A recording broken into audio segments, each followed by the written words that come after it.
11월 24일 라이트 앤 딜라이트 말씀 묵상 시작하겠습니다. 사랑하는 주님, 주님의 말씀 앞에 우리의 마음을 엽니다.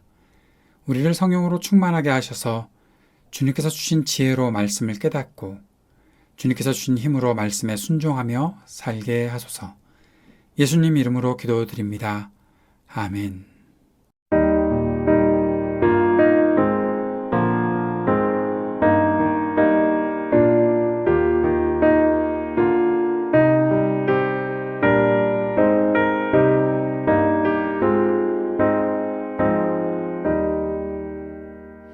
내 맘의 주여 소망 되소서.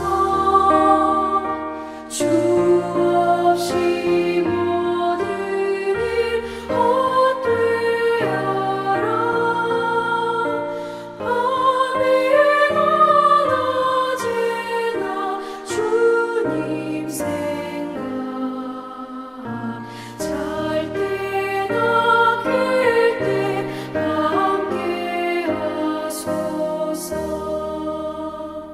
지혜의 주여 말씀으로서 언제나 내 안에 계십소서. 주는 내 아버지 나는 아들 주 안에 내가 늘 함께하네.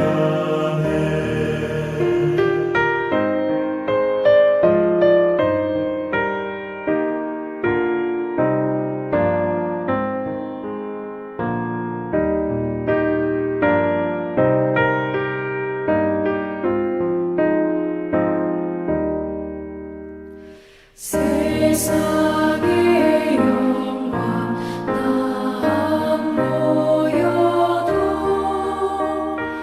언제나 주님은 나의 기여. 주님만 내 맘에 계시오니 영원한 주님 참 귀하셔라. 영원한 주님 내 승리의 주, 하늘의 기쁨을 주옵소서. 어떠한 고난이 닥쳐와도 만유의 주여 소망 되소서.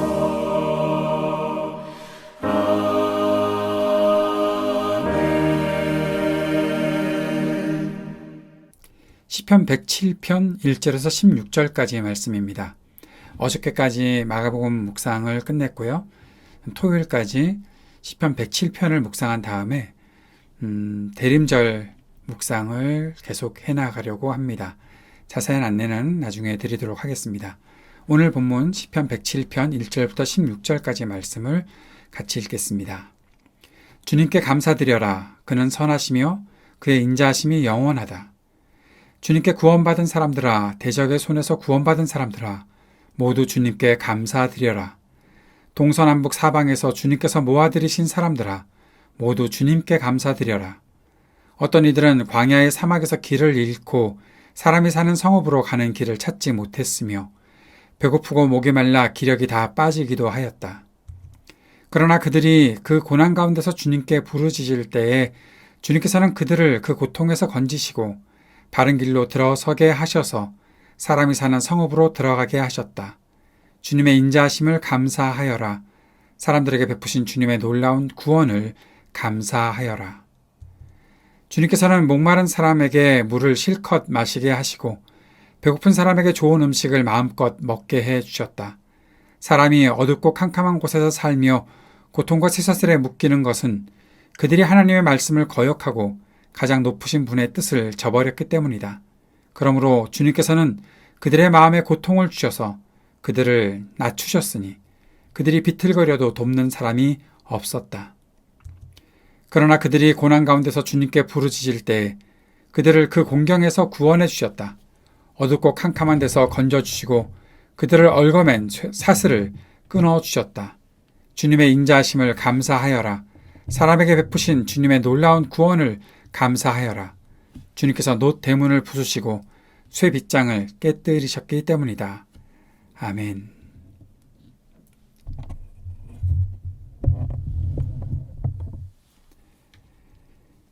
오늘 우리가 본 시를 다시 한번 생각해 봅시다. 오늘 시는 다윗의 찬송시입니다. 다윗이 하나님께서 자신과 함께 하실 때, 또 그의 백성과 함께 하실 때 어떻게 주님의 그 인자하심과 은혜를 누릴 수 있었는가 하는 그런 장면들을 시로 고백하고 있습니다. 주님께 감사할 때 주님의 선하심과 인자하심을 바라보게 되는 것, 우리가 주님으로부터 구원받은 사람들이라는 사실, 그리고 주님께서 흩어져 있던 우리를 모아들이셨다는 사실을 다윗은 기억하고 모든 사람들에게 하나님의 은혜가 있었음을 기억하게 하고 있습니다. 그들이 사막에서 길을 잃고 길을 찾지 못하고 배고프고 목이 말라 기력이 다 빠지기도 하였을 때에도 주님께서 그 고통에서 주님께 부르짖는 그 백성들에게 구원의 길을 베풀어 주셨다라는 사실을 말씀하고 있고, 그래서 주님께 감사하다라는 말을 하고 있는 것입니다. 감사의 계절에 읽으면 또 묵상하면 더 깊은 은혜가 있지 않을까 싶은 그러한 시입니다. 주님께서 우리들에게 베풀어 주셨던 것이 풍성한 것이라는 사실을 다시 한번 기억하게 되는 것이죠. 때로 우리가 어렵고 고통당하는 그때에도 우리가 주님의 말씀을 거역했던 그 사실들을 깨닫게 하시고 주님을 향해 마음을 돌이키게 하시는, 그래서 주님께 부르짖을 때 우리를 구원해 주시는 주님의 은혜가 있다는 사실을 우리에게 다시 한번 기억하게 하는 그런 시입니다. 주님께서 그 모든 것이 바로 우리와 함께 하시는 주님의 인자하심 때문이라는 사실, 우리가 그것을 기억하고 살아야 한다라고 다윗은 강조하고 있는 것이죠. 오늘 몇 가지 다시 한번 정리해 봅시다. 선하시고 인자하신 주님께 감사드립니다. 이것이 시인의 고백입니다. 주님의 선하심, 우리의 삶 속에 어떤 부분에서 나타나 있습니까? 주님의 선하신 뜻을 우리가 언제나 깨닫고 있습니까? 주님께서 선하시다면 우리는 그 앞에 어떠한 마음을 가지고 서야 합니까? 주님께서 우리들에게 인자를 베풀어 주셨다면 주님 앞에 우리는 어떠한 마음으로 서야 합니까? 내가 주님께 감사드리는 것이 단지 주님이 나에게 선을 베푸셨네, 주님께서 나에게 인자하심을 베푸셨네, 그 사실로 내가 주님께 감사하면 다 되는 것인지, 오늘 이 감사를 다시 한번 우리가 생각할 수 있었으면 좋겠습니다. 감사라는 것이 무엇입니까? 우리들에게 자유를 베풀어 주신 주님 앞에 묶였고 어두움 속에 빠져 있었고 사실 죽었던 우리를 살려주신 그 주님 앞에 우리가 감사하며 나아갈 수 있어야 하는 것 아닙니까? 그렇다면 그 주님의 인자하심과 선하심을 입었다면 우리 안에 그 주님의 선하심과 인자하심이 온전히 드러나고 반영되어 나타나는 것, 그것이 주님을 향한 감사가 아닐까 싶습니다.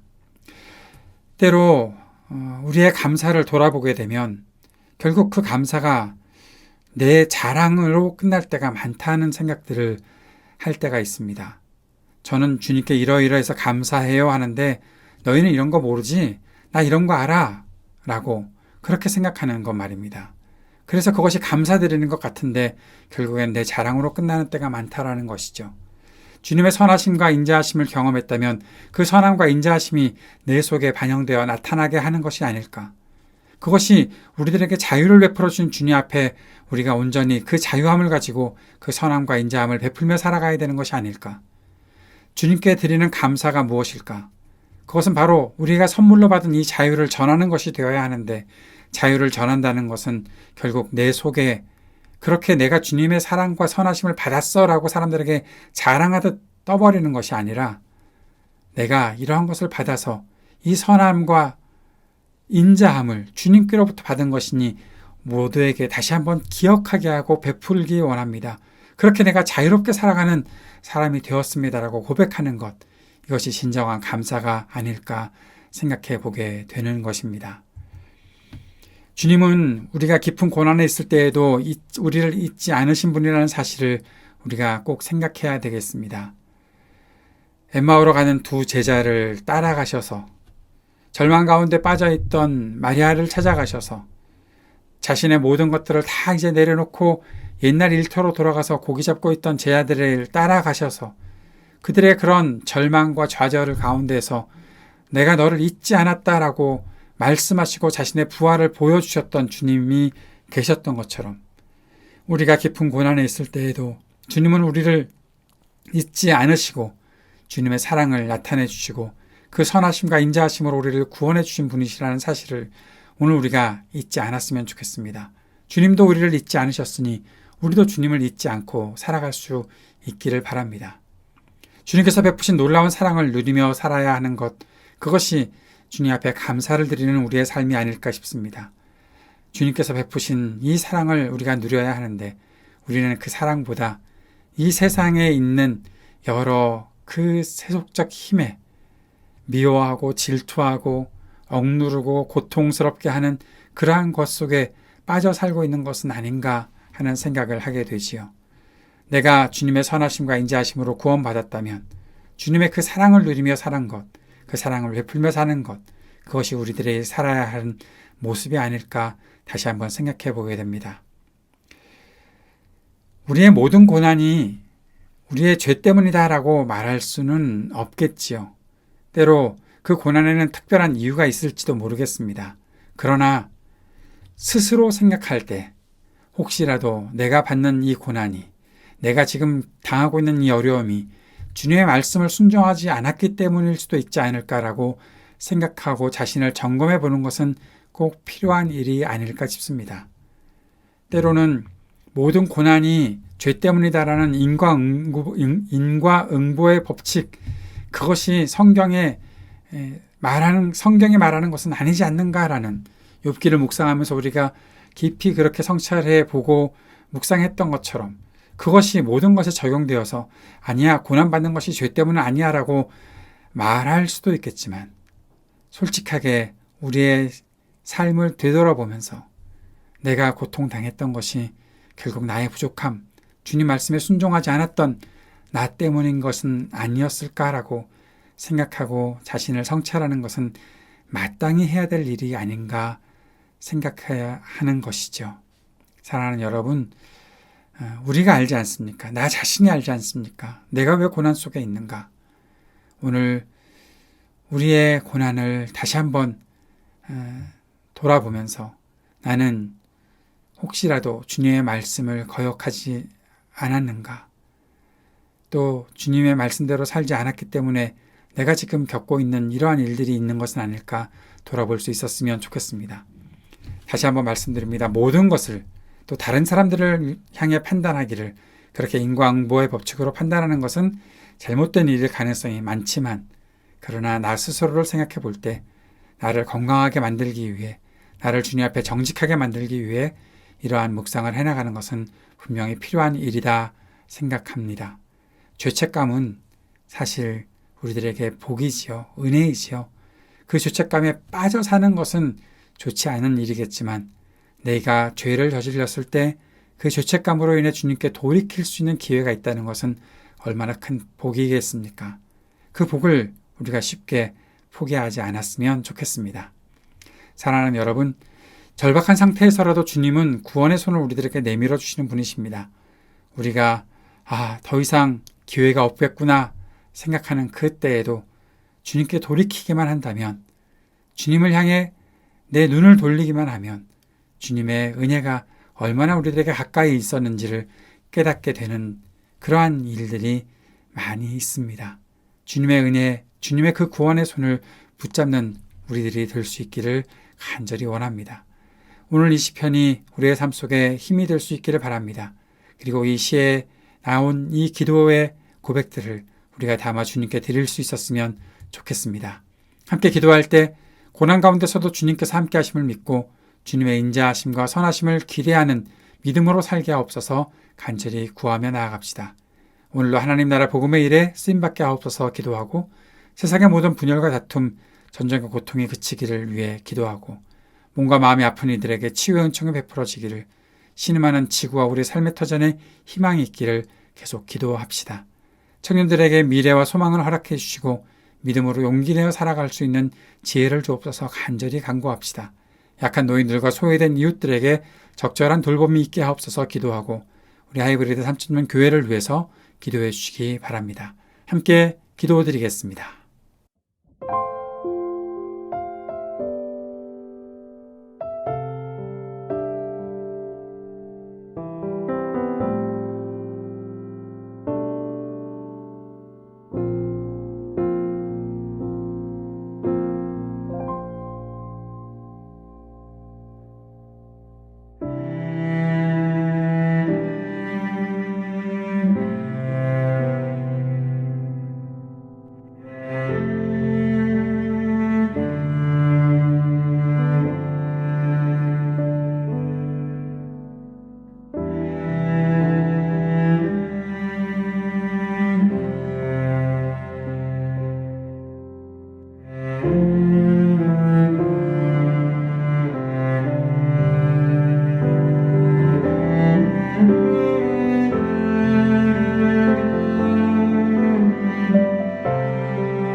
하늘에 계신 우리 아버지여, 이름이 거룩히 여김을 받으시오며 나라가 임하시오며 뜻이 하늘에서 이루어진 것 같이 땅에서도 이루어지이다. 오늘 우리에게 일용할 양식을 주시옵고 우리가 우리에게 죄 지은 자를 사하여 준 것 같이 우리의 죄를 사하여 주시옵고 우리를 시험에 들게 하지 마시옵고 다만 악에서 구하시옵소서. 나라와 권세와 영광이 아버지께 영원히 있사옵나이다.